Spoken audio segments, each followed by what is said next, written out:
नमस्कार मित्रांनो, मी ओमकार धोक तुमच्या सगळ्यांचं स्वागत करतो. धगधगती मुंबई प्रस्तुत उत्सव मंडळावरती आधारित असा एकमेव मराठी पॉडकास्ट ज्याचं नाव आहे महाराष्ट्राचा गणेश उत्सव. मित्रांनो, मी सध्या आहे नवी मुंबईतील सुप्रसिद्ध मूर्तिकार, ज्या मूर्तिकाराला घराचा वारसा नाही, कलेचा वारसा नाही आणि स्वतःच्या बळावरती ती कला आत्मसात करून एक सुप्रसिद्ध कलाकार म्हणून ओळखला जाणारा नवी मुंबईतील सुप्रसिद्ध मूर्तिकार अर्थात स्वप्नील साठे आपल्यासोबत आहे. दादा नमस्कार. नमस्कार. तुझा महाराष्ट्राचा गणेश उत्सव या पॉडकास्टमध्ये सहर्ष स्वागत. माझा तुला पहिला प्रश्न असेल, तुला कलेचा वारसा नाहीये, या क्षेत्रात आलायस, या क्षेत्रात तुला आता एक ओळख मिळालेली आहे, तू तुझी ओळख निर्माण केलेली आहेस. काय वाटतं एक मूर्तिकार म्हणून? मूर्तिकार म्हणून एक आनंद वाटतो की आपल्या हातून गणपती बाप्पाची सेवा घडते. बऱ्याचशा नवी मुंबईमधील चांगल्या मंडळांना आपल्या हातून गणपती घडवून जातात आणि लोकांचा प्रतिसाद त्याला चांगला मिळतो, त्यामुळे चांगलं वाटतं. तरी देखील काय चॅलेंजेस असतात, कारण कलेचा वारसा नाहीये. कसा कसा म्हणजे तुझा प्रवासाबद्दल काय सांगशील? या क्षेत्रात कसा आलास, हे क्षेत्र आणि तुझी कशी ओळख झाली किंवा काय? लहानपणापासून आवड होती मला गणपतीची. म्हणजे आपल्या नवी मुंबईमधल्या बऱ्याचशा कारखान्यांमध्ये जाऊन बसायचो लहानपणी. ती आवड होती, कुठंतरी काहीतरी करायचंय म्हणून मग काही प्रसंग घडले होते मूर्तिकारांसोबतच. मग मनाला कुठंतरी एक वाटलं होतं की अरे काय असं म्हणजे वेगळं काम आहे किंवा काय आहे, तर म्हटलं नाही, आपण पण आता या क्षेत्रामध्ये उतरलं पाहिजे. मग त्यावेळेला एक 2010-11च्या दरम्यान आपण स्वतःचा आपला गणपतीचा कारखाना चालू केला. त्याच्यानंतर बरेचसे चॅलेंजेस आले, सर्व गोष्टी आल्या, म्हणजे आपल्याला प्रॉपर माहिती नव्हती या क्षेत्रातली. मग त्या सुरुवातीच्या काळामध्ये बऱ्याचशा चुका झाल्या, सगळ्या गोष्टी झाल्या, पण आज बाप्पाच्या आशीर्वादाने त्यांनी काम आपल्याकडून चांगलं करून घेतलं. आज सुप्रसिद्ध मूर्तिकार म्हणून नवी मुंबईमध्ये ओळखला जातोस आणि मुंबईमध्ये बॅलन्सिंग अनेक मूर्तिकारांनी केलात, पण नवी मुंबईतून प्रथमच बॅलन्सिंग करणारा असा एकमेव मूर्तिकार माझ्यासमोर आहे, म्हणजे स्वप्नील साठे. काय सांगशील? त्या मंडळांचा विश्वास आहे आपल्यावरती. कसं झालं, नवी मुंबईमध्ये गणेशोत्सव व्हायचा, पण तो त्या तुलनेमध्ये होत नव्हता. सर्व जवळजवळ मंडळ 7-8 फुटाचे पेण हमरापूरचे गणपती आणायचे आणि इथलेही काही मूर्तिकार होते, म्हणजे ते त्याच गोष्टीचा फॉलो घ्यायचे की त्याच मंडळ, तेच मूर्त्या असायच्या. तर मग मनामध्ये कुठेतरी एक होतं की बाबा काहीतरी वेगळं पण आपल्या नवी मुंबईला पण भेटलं पाहिजे, काहीतरी नवी मुंबईची पण कुठेतरी एक सांस्कृतिक ओळख होणं गरजेचं आहे. मग त्याच्यासाठी आपण सुरुवातीला 1-2 मंडळांबरोबर बसून किंवा आपण काहीतरी वेगळं काय करता येईल का, ज्या पद्धतीमध्ये मुंबईला गणपती घडतात, मग त्या पद्धतीमध्ये आपल्याला नवी मुंबईमध्ये पण गणपती घडवायचे, त्या उंचीचे घडवायचे. मग त्या मंडळांनी पण आपल्याला सहकार्य केलं, माझ्यावरती विश्वास ठेवला आणि आपण ते आपल्या कामाच्या हिमतीवरती आपण त्यांचा तो विश्वास जिंकत आलो आणि लोकांना आवडलं आपण जे काही काम केलं आणि किंवा करतोय. आपल्याला त्या म्हणजे लोकांची चांगला आपल्याला हे भेटला, रिस्पॉन्स चांगला भेटला आपल्याला. त्याच्यामुळे आज तुम्ही बघताय की आपण म्हणजे मुंबईवरतून पण आपल्या नवी मुंबईमध्ये बऱ्याचशा मूर्त्या येतात, पण आपल्या कारखान्यातल्या निघालेल्या गणपतींची ओळख काय वेगळीच आहे. बरोबर. तुझी एक स्पेशालिटी आहे एका मूर्तीमध्ये, तू जो जीव आणतोस, जो साकारतोस बाप्पा, त्या एक वेगळी तुझी एक ओळख निर्माण केलेली आहेस. तू प्रत्येकाची एक सिग्नेचर आहे, तशी एक वेगळी तुझी सिग्नेचर तू निर्माण केलेली आहेस, तर त्याच्याबद्दल काय सांगशील? कसं झालं, नवी मुंबईमध्ये मी मागाशी पण सांगितलं, नवी मुंबईमध्ये ह्या पद्धतीची कामं कोण करत नव्हतं. आपण आपल्या म्हणजे आपण काही मंडळांसाठी विशेष असे चेहरे वगैरे बनवून घेतले आणि ती त्यांची ओळख आणि आपली ओळख आपण निर्माण केली. आणि काही मंडळं म्हणजे पूर्ण फ्री हँड आपल्याला कामं करायला देतात. मग त्याच्यामुळे आपल्याला एक जबाबदारी असते ती की बाबा एक पूर्ण फ्री हँड काम करायचंय, तर नवी मुंबईमध्ये तो गणपती गाजला पाहिजे, नवी मुंबईमधला तो गणपती सर्वात सुंदर घडला पाहिजे. मंडळांचा विश्वास आहे, त्याच्यामुळे आपण चांगलं काम करतोय. अनेक मंडळ तुझ्याकडे जेव्हा येतात की दादा हा आमचा कॉन्सेप्ट आहे किंवा आम्हाला अशी मूर्ती बनवायची आहे, तर एक मूर्तिकार म्हणून काय चॅलेंजेस तू स्वीकारतोस? चॅलेंजेस म्हणजे नवी मुंबई मधल्या मंडळांबद्दल बोलायचं झालं तर मुंबईची मंडळं गणेश उत्सवाची तयारी फार अगोदरपासून करतात. नवी मुंबईमध्ये तसं होत नाही. नवी मुंबईमध्ये जून नंतरनं नवी मुंबईतल्या मंडळांना जाग येते, मग त्यांची धावपळ होते. मुंबईमधले गणपती ज्या वेळेला बुकिंग होतात, बऱ्याचशा कारखान्यांमध्ये ट्रॉल्या वगैरे पोहोचतात, काही मंडळांचे कन्सेप्ट वगैरे म्हणजे रिलीज होतात की बाबा ह्या वर्षी असा गणपती आहे. मग त्याच्यानंतर मग ही आपल्या नवी मुंबईमधल्या मंडळांची धामधूम असते. मग एक वेळेचं बंधन असतं, त्या वेळेमध्ये काहीतरी आपल्याला चांगलं काम करून द्यायचंय आणि कुठंतरी वेगळेपण पण द्यायचंय आपल्याला. सर्वच म्हणजे बारीक सारीक गोष्टींचे असतात चॅलेंजेस. आता नवी मुंबईमध्ये ह्या आपण जे काम करतोय तसे कारखाने फार नाहीयेत आणि ह्या कामासाठी कारागीर वेगळे लागतात. बरोबर.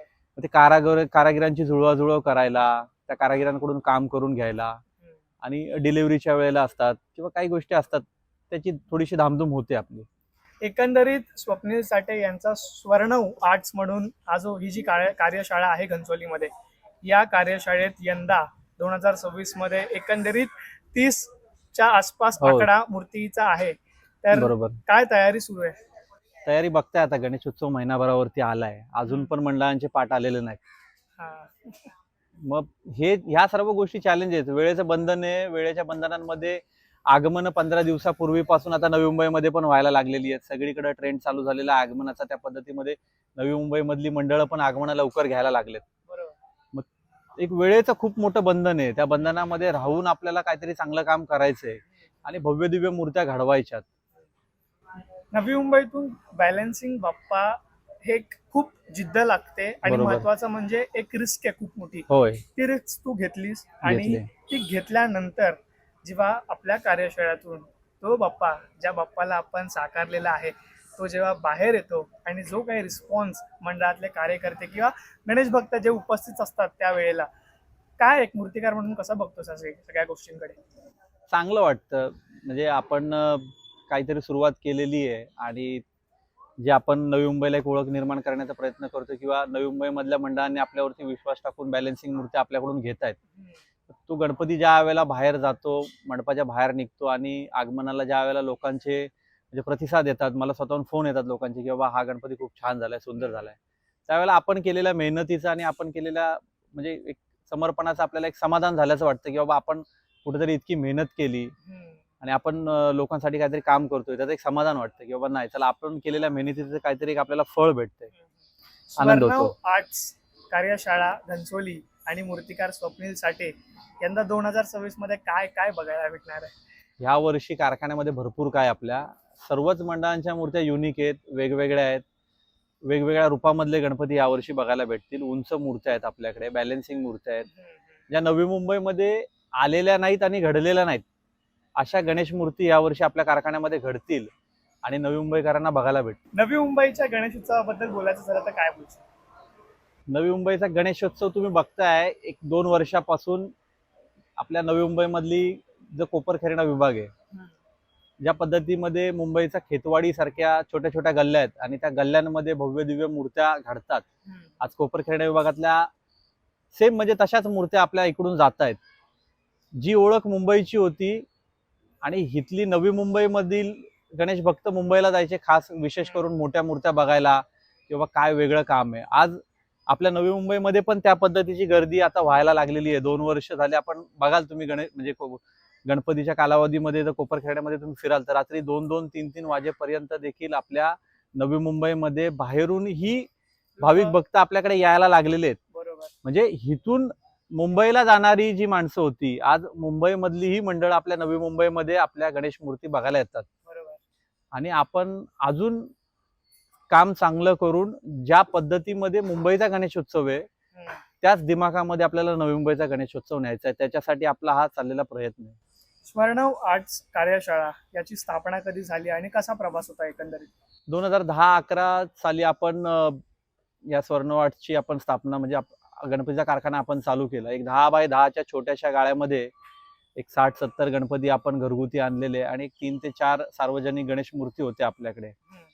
तेव्हापासून ते आतापर्यंतचा जर तुम्ही आपला प्रवास बघत असाल तर आपला प्रवास हा वाढत चाललेला आहे, कमी झालेला नाहीये. मोठ्या गणपतींच्या धामधुमीमुळे आपण 1-2 वर्ष झाले आपण छोटे गणपती थोडंसं करायचं थांबवलेलं आहे.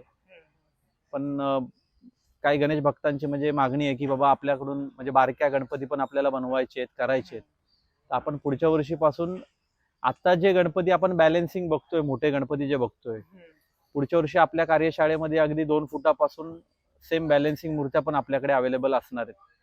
मंडळाकडून सर्वात जास्त कोणत्या प्रकारच्या मूर्त्यांची मागणी असते? हल्ली सर्व बॅलन्सिंगचाच ट्रेंड आहे. तर लहानापासून ते मोठ्यापर्यंत सर्व मंडळांना बॅलन्सिंगच मूर्त्या हव्यात. पूर्वी राजा कोच वगैरे भरपूर गणपती चालायचे आणि मंडळांचा कल होता बसलेले गणपती आरामात बसलेले शांत असे घ्यायचे. पण हल्ली बॅलेन्सिंग वाले, डबल जॉब वाले गणपती, म्हणजे मल्टी कॅरेक्टर ज्या असतात तसल्या मूर्त्यांची हल्ली मागणी जास्त आहे. जास्त मागणी आहे. AI 3D डिझाईन जी आहे त्याच्यामुळे आधुनिक तंत्रज्ञानामुळे एका मूर्तिकाराला काय म्हणजे मूर्तिकार म्हणून त्या गोष्टींकडे कसा पाहतोय? हल्लीची काही सार्वजनिक मंडळ आहेत, वेगवेगळ्या पद्धतीचे AI द्वारे एडिट करून काही कन्सेप्ट घेऊन येतात. ते चॅलेंज नाही म्हणता येणार त्याला. AI ही टेक्नॉलॉजी वेगळी आहे आणि मूर्तिकार जो काम करतोय ते काम वेगळं आहे. हे AI नी कामं होणारी नाहीत. बरोबर. हे प्रॅक्टिकली आपण काम करतो. ह्या कामामध्ये जिवंतपणा टाकण्यासाठी कलाकारच हवाय. बरोबर. ते AI करू शकत नाही. थोडक्यात तुला सांगायचंय की AI मूर्तिकाराला किंवा कुठल्याही कलाकाराला जे प्रॅक्टिकली आपण काम करतो त्याला रिप्लेस नाही करू शकणार. बरोबर बरोबर. मोठी मूर्ती की छोटी मूर्ती हा खूप महत्वाचा प्रश्न आहे. मला तर आवड मोठ्या मूर्त्यांचीच आहे, त्याच्यामुळेच तर हा सर्व सुरू आहे. गोष्टी हा. प्रवास प्रत्येक चालू मूर्तीपाठी किंवा प्रत्येक कलाकाराचं एक वेगवेगळं उत्तर आहे यापाठी. बरोबर. माझा पुढचा प्रश्न असा असेल की आजच्या तरुणांना मूर्तिकलेमध्ये या क्षेत्रात येण्यासाठी तू काय सांगशील? मी दरवर्षी बरीचशी म्हणजे मंडळामधले काही कार्यकर्ते असतात, काही पोरं नवीन येतात की बाबा ज्यांना आवड आहे गणपतीच्या कारखान्यामध्ये बघायला वगैरे येत असतात, त्यांना उलट आपण प्रोत्साहन देतो की या तुम्ही बसा, शिका. कारण आपली मराठी मुलं ह्या व्यवसायामध्ये त्या तुलनेमध्ये नाही आहेत. आणि जी एखाद्या मूर्तिकाराची जी धामधूम होते कलाकारांमुळे किंवा एखाद्या कारागिरांमुळं, तर कुठंतरी आपल्या महाराष्ट्रातला मेन संपूर्ण जर आपण भारतामध्ये किंवा एखाद्या जगामध्ये जरी पाहायला गेलं तर गणेशोत्सवाची ओळख ही महाराष्ट्रामुळे, मुंबईमुळे. आणि आज ह्या उत्सवामध्ये असे किती आपल्यातलेच कलाकार फार कमी राहिलेले आहेत. आपल्या तरुणांनी, मराठी तरुणांनी किंवा महाराष्ट्रातल्या तरुणांनी ह्या व्यवसायाकडे येणं किंवा वळणं फार गरजेचं आहे. सुरुवातीचा काळ स्ट्रगलचा आहे, सर्व गोष्टी आहेत, पण त्याच्यानंतरचा येणारा काळ हा आपलाच आहे. तर आपल्या मराठी पोरांनी या व्यवसायाकडे यायला पाहिजे आणि घडले पाहिजे की चांगले मूर्तिकार म्हणून किंवा चांगले कारागीर म्हणून आपल्यातली पोरं घडली पाहिजे. यंदा 2026 मध्ये प्रमुख मंडळं कोणकोणती आहेत? यंदा आपल्याकडे राजा आर्यनचा आहे, गर्जना सार्वजनिक गणेशोत्सव मंडळ आहे, कोपर खेळण्याचा छकुला, कोपर खेळण्याचा महागणपती ही प्रमुख मंडळ आहेत. अजून सर्वात उंच मूर्ती कुठली असणार आहे यावर्षी 2026 ची? ह्या वर्षी सर्वात उंच मूर्ती, सर्वच उंच मूर्त्या आहेत यावर्षी. सर्वच उंच मूर्त्या आहेत. 2026 यंदा कोपर खेळण्यामध्ये कशा पद्धतीने पाहायला मिळेल गणेशोत्सवात? भव्य दिव्य स्वरूपाचा गणेशोत्सव बघायला भेटणार. म्हणजे अगदी खेतवाडीला 100% मॅच होईल अशा पद्धतीचा. नक्कीच. मुंबईतील गणेश भक्त नवी मुंबईमध्ये आवर्जून यावर्षी येणार अशा पद्धतीचा नवी मुंबईचा गणेशोत्सव होणार. क्या बात आहे. माझा शेवटचा प्रश्न असा असेल की एक मूर्तिकार म्हणून या क्षेत्रात येणाऱ्या तरुण युवकांना काय संदेश देऊ इच्छितात? कारण या क्षेत्रात खूप मराठी मुलं कमी आहेत, बाहेरची लोक अनेक जास्त आहेत, कारण ते दिवस रात्र काम करतात आणि ते आपल्या गणेशोत्सवाला एका वेगळ्या दृष्टिकोनातून पाहतात. तर आपल्या तरुणांना काय सांगशील? आपल्या तरुणांना मेहनत करायला नको. आज जर तुम्ही बघायला गेला तर जे बाहेरचे जे कलाकार येतात आपल्याकडे काम करायला, जे दिवस रात्र करतात, दिवसाची रात्र एक करून मेहनत करून उत्सव उभा करतात, आपल्याही तरुणांनी या व्यवसायाकडे, या कलेकडे लक्ष देणं गरजेचं आहे. म्हणजे स्वतःला घडवणं गरजेचं आहे आणि या फील्डमध्ये यायला पाहिजे. माझा याच प्रश्नाला घेऊन अजून एक प्रश्न आहे, कारण काही पालक पण पाहत असतील. काय असतात, काही जे असतात प्रत्येकामध्ये काही ना काहीतरी कला असते आणि प्रत्येकाची इच्छा असते की या क्षेत्राकडे येऊयात, पण काय घरचे या क्षेत्राकडे थोडं कमी लेखतात किंवा कमी पाहतात. तर त्या पालकांना तू काय संदेश देशील? आज माझा जरी प्रवास बोलायचं झालं तर मी पण लहानपणे कुणाच्या तरी कारखान्यामध्ये जाऊन बसायचो, बाप्पाला घडताना बघायचो. मी स्वतःच्या मनामध्ये पण कधी विचार केला नव्हता की माझ्या हातून पण इतक्या मोठ्या मूर्त्या, भव्य दिव्य मूर्त्या घडतील. पण एक आवड होती आणि या क्षेत्राकडे वळलो आणि काहीतरी नवी मुंबईला किंवा गणेशोत्सवाच्या संदर्भात जर आपण बोलायचं झालं तर काहीतरी आपल्याला वेगळं पण करायचंय. त्याच्या हेतूने आपण आपल्या पद्धतीने काम करत गेलो आणि मूर्त्या घडवत गेलो. आज माझा स्वतःचा प्रवास बघायला गेला तर मी पण शून्य होतो, पण शून्यातून आज आपण बघताय की आपण आपलं एवढं मोठं अस्तित्व निर्माण केलेलं आहे. तर माझ्यासारखे अनेक तरुण नवी मुंबईमध्ये घडतील, मुंबईमध्ये घडतील, संपूर्ण महाराष्ट्रात घडतील. फक्त त्यांनी सुरुवात करणं खूप गरजेचं आहे. बरोबर. त्यांनी जर सुरुवात केली तर नक्कीच त्यांच्या प्रयत्नांना यश द्यायला बाप्पा आहेच. आणि करता करविता तोच आहे. हो. आपण फक्त निमित्त आहे. आज माझ्यासारखे अनेक कलाकार गणपती घडवतात, हा. पण खऱ्या अर्थानं त्याचा तोच घडवून घेत असतो आणि आम्ही फक्त एक निमित्त असतो. निमित्त अगदी बरोबर. माझा प्रश्न तुला असा असेल की एक मूर्तिकार म्हणून तुला असे काही अनुभव आलेत का तुझ्या आयुष्यात गणेश उत्सव किंवा कारखान्यामध्ये काम करत असताना? अनुभव सांगायचे झाले तर आता ते ऑन कॅमेरा आपण सांगू शकत नाही. भरपूर अनुभव वेगवेगळे आहेत, अनुभव. म्हणजे मंडळांकडून काही गोष्टीचे आहेत, हा. बरेचसे अनुभव आहेत. हम्म. आता बोलायचं झालं तर भरपूर आहेत. हम्म. काही गोष्टी ऍडजस्टमेंट असतात. मग काही वेळेला मूर्तिकाराने मंडळाला समजून घेणं गरजेचं असतं, तर काही वेळेला मंडळाने मूर्तिकाराला समजून घेणं गरजेचं असतं. बरोबर. तर बऱ्याचशा मंडळांबाबतीत अशा गोष्टी होत नाहीत. हम्म. म्हणजे चॅलेंज असतो. आज तुम्ही बघायला गेला तर आज पैशाशिवाय कुठली गोष्ट होत नाही. अगदी बरोबर. बरोबर. आज हा गणेश उत्सव जर आपण बघितला तर हा पण एक शेवटी पैशाची उलाढालच आहे. हो हो. आज आपल्या कारखान्यामध्ये एखादी गणेश मूर्ती घडते, त्याच्यासाठी सुरुवातीपासून ते शेवटपर्यंत मॅनेजमेंट असते, पैशाच्या गोष्टी असतात, काही गोष्टी म्हणजे सामान असतं, सगळे असतात, त्याच्यासाठी पैसा लागतो. हो. आज मंडळ ज्या वेळेला बुकिंगला येतात त्यावेळेला त्यांच्याकडे म्हणजे हा गणेश उत्सव कसा वर्गणीवरती आहे. हो हो. आज काही मंडळांना स्पॉन्सर असतात, वर्गणी काढतात, म्हणजे शेवटच्या दिवसापर्यंत त्यांची वर्गणी चाललेली असते. मूर्तिकाराकडे पण तेवढा पैसा असणं गरजेचं असतं. मूर्तिकार ज्या वेळेला एखाद्या मंडळाकडे म्हणजे आपण मागतो, पैसे मागतो की बाबा मला ह्या कामासाठी आता हवे. बाबा पैसे हवेत किंवा काय हवेत, तर त्यावेळेला मंडळाचं पण एक कर्तव्य आहे की तो ज्या वेळेला मागेल त्यावेळेला त्याला बाबा ती अमाऊंट देणं गरजेचं आहे. की शेवटी पैशाशिवाय कुठलं काम होत नाही. बरोबर. ऍट द एंड काही मंडळ, बरीचशी अशी मंडळ आहेत की आम्ही अक्षरशः म्हणजे फोन करून करून कंटाळतो की अरे बाबा पैसे पाठवा, आम्हाला पुढची कामं करायची आहेत किंवा पैशाशिवाय कामं होत नाहीत. तर मंडळ त्यावेळेला रिस्पॉन्स देत नाहीत आणि मग शेवटला जी धामधूम असते, शेवटला ज्या वेळेला हातामध्ये आपल्या वेळ राहत नाहीत, मग त्यावेळेला 1-2 दिवसामध्ये येणार आणि मग हे आमचे पैसे घे आणि काम करून दे, असं कर तसं कर. हे कुठेतरी थांबलं पाहिजे. हा शेवटी उत्सव आहे. एखादा मूर्तिकार पण ह्या क्षेत्रामध्ये आलाय किंवा गणपती घडवतोय, तर कुठंतरी ही महाराष्ट्राची किंवा आपल्या ही मराठी संस्कृती जपण्याचा प्रयत्न तो करतोय. मंडळांनी पण सर्व गोष्टीचं भान ठेवून या सगळ्या गोष्टी म्हणजे समजून घेणं गरजेचं आहे एकमेकांना. स्वप्नील साठे यांच्या घरात पण गणपती वाजतो आणि बाप्पा विराजमान होतो, पण घरचा गणपती पण असतो, पण ज्या कारखान्यात काम करतो अनेक बाप्पा साकारतो स्वप्नील साठे. तर स्वप्नील साठेच्या डोळ्यात कधी पाणी आलंय का जेव्हा स्वप्नील साठेंनी एक मूर्ती ज्या मूर्तीशी स्वप्नील साठेचं खूप जास्त कनेक्शन आहे आणि ती मूर्ती जेव्हा कारखान्यातून बाहेर जाते? नक्कीच. आपण ज्या वेळेला गणपती घडवतो, तो घडवल्यानंतर ज्या वेळेला तो कारखान्याच्या बाहेर निघतो, निघाल्यानंतर ज्या वेळेला लोकांकडून आपल्याला आपल्या कलेची वाव मिळते, त्यावेळेला एक आनंद अश्रू हो. एक अशी मूर्तीची कायम लक्षात राहणार, 2019 साली आर्यनचा राजा. ती कायम लक्षात आहे. हो. आज पण त्या मूर्तीबद्दल अनेक हो, लोक बोलतात आणि चर्चा आहे त्या मूर्तीची. नक्कीच.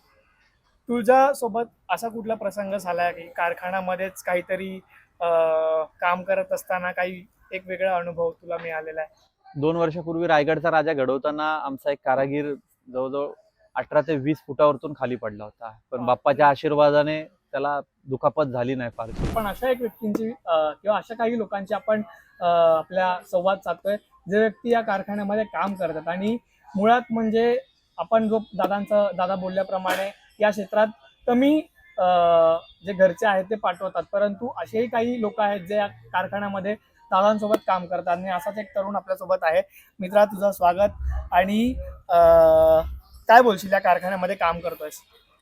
बरं वाटतं. एक लहानपणाची इच्छा होती की आपण पण कोणत्या तरी गणपतीच्या कारखान्यात जावं, काम करावं आणि हात म्हणजे गणपती बनवत आला, गणपतीला आपला हात लागावा.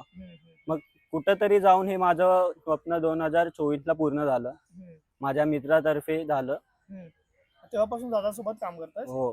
कसं वाटतं दादांसोबत काम करत असताना गणेश उत्सवामध्ये? काय म्हणजे कारखान्यामधल्या काही गप्पा गोष्टी किंवा काही मजा मस्ती काय आहे एकंदरीत?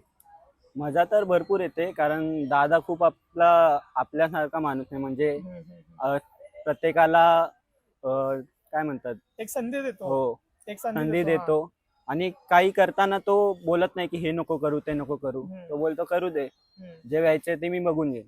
मग त्याच्यामुळे आपल्याला कुठेतरी हिंमत भेटते, धाडस भेटते की हा बाबा आपण पण काहीतरी करू शकतो. नक्कीच, कारण तो म्हटल्याप्रमाणे त्यांनी काही कारखान्यामध्ये काम केलेलं आहे आणि त्याला पण ती संधी मिळाली आहे, म्हणून ते सगळं त्यांनी अनुभवलंय, म्हणून ते तुम्हाला पण तो अनुभवण्याचा एक प्रयत्न नक्कीच तो देत असेल. अजून काय सांगशील स्वप्नीलसाठी? दादा एक खूप चांगला माणूस आहे. म्हणजे एवढा मोठी मूर्ती तो घडवतोय हे मला माहितीच नव्हतं. मी इथे कधी आलो 2018 मध्ये, पण नंतर मला कळालं की इथे पण एक गणपतीचा एवढा मोठा कारखाना आहे. नवी मुंबईतला सर्वात मोठा कारखाना आहे तो दादाचा आहे आपला, आणि आपल्याला इथे जायला भेटतंय हे खूप माझ्यासाठी म्हणतात ना भाग्यशाली आहे. 2024 पासून म्हटलास तू हे सगळं करतोय, तर 2024 नंतर 25 जाऊ दे, यंदा 26 आहे वर्ष, तर तुला आता बरेच लोक ओळखत असतील, कारण अनेक मंडळं येतात आणि दादांसोबत तुला पाहतात. तर एकंदरीत या कार्यशाळेत काम करत असताना दादांचा एक सहकारी म्हणून अनेक लोक तुला ओळखतात. तर काय अनुभव आहे तुझा? अनुभव खूप म्हणजे असं वाटतं की दादासोबत माझी पण कुठेतरी ओळख होते, मला पण कोणतरी ओळखतं. मग वाटतं की आपण पण थोडे फार कुठेतरी ते असतं ना की मोठे झाल्यासारखे वाटतो, तेच थोडं फील होतं त्यात. मित्रांनो, नक्कीच आपण पाहिलं की दादाला संधी मिळाली आणि दादानी अनेकांना संधी दिली, आणि तो इथून पुढे असाच नाही, तो जसा आहे तसाच तो कायम राहणार आहे. त्यामुळे अनेकांना संधी हा स्वप्नीलसाठी मूर्तिकार जो आहे तो देत असतो. त्यामुळे अशा तरुण मित्रांना माझं एक सांगणं असेल की जेव्हा तुम्हाला मोठमोठ्या मूर्त्या पाहायच्या असतील किंवा थोडं तरी काहीतरी कारखान्यामध्ये काम करण्याची इच्छा असेल, तर कधीतरी घनसोलीमध्ये या, सुवर्ण वर्कशॉपला कधीतरी भेट द्या, आणि नक्कीच तुम्हाला स्वप्नील साठेंसोबत कधीतरी भेट झाली चुकून, तर ज्या पद्धतीने तो प्रत्येकाशी बोलतो, ज्या पद्धतीने तो प्रत्येकासोबत वावरतो, तर काहीतरी शिकण्यासारखं त्याच्याकडनं नक्कीच आपल्याला मिळेल. दादा, आपण आता रॅपिड फायर गेम खेळूयात. 2 ऑप्शन्स असतील, त्यापैकी एक उत्तर तुम्हाला द्यायचं आहे, जे तुम्हाला योग्य वाटतंय ते.